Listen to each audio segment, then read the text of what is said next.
2025 সালের এইচএসসি ও আলিম পরীক্ষা শুরু হওয়ার কথা 26 জুন থেকে, কিন্তু দেশের অনেক অঞ্চলে বন্যা, সড়ক যোগাযোগ বিচ্ছিন্ন, তার উপর আবার দেখা দিয়েছে করোনা ভাইরাসের নতুন ভেরিয়েন্ট। সব মিলিয়ে এই মুহূর্তে পরীক্ষার্থীরা চরম অনিশ্চয়তায়। দৈনিক শিক্ষা .com-এর এক জরিপে অংশ নিয়েছেন প্রায় 14,600 জন মানুষ। তাদের মধ্যে প্রায় 80% মনে করেন এইচএসসি পরীক্ষা পেছানো এখন সময়ের দাবি।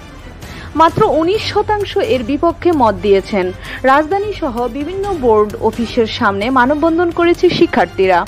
কারণ অনেকের বাড়িঘর এখনো পানির নিচে, কেউ আশ্রয়কেন্দ্রে, কেউ অসুস্থ। করোনার নতুন সাব ভেরিয়েন্ট KP.3 এর সংক্রমণও বাড়ছে।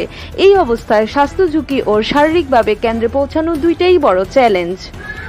শিক্ষা বোর্ড বলছে পরীক্ষা নির্ধারিত তারিখেই আয়োজনের প্রস্তুতি রয়েছে, তবে পরিস্থিতি খারাপ হলে বিকল্প সিদ্ধান্ত বিবেচনায় নেওয়া হতে পারে। এক পরীক্ষার্থী বলে, আমার বাসায় এখনো পানি, কোথাও যাওয়ার রাস্তা নেই, আবার করোনাও ছড়াচ্ছে। এই অবস্থায় পরীক্ষার চিন্তাই করা যাচ্ছে না।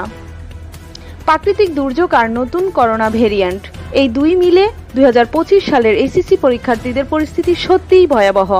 আপনার কি মনে হয় পরীক্ষা পিছিয়ে দিলে ভালো হবে?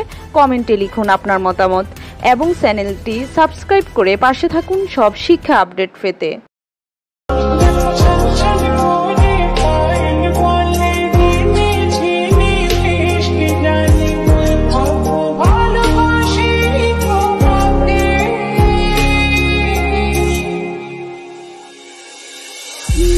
मुझे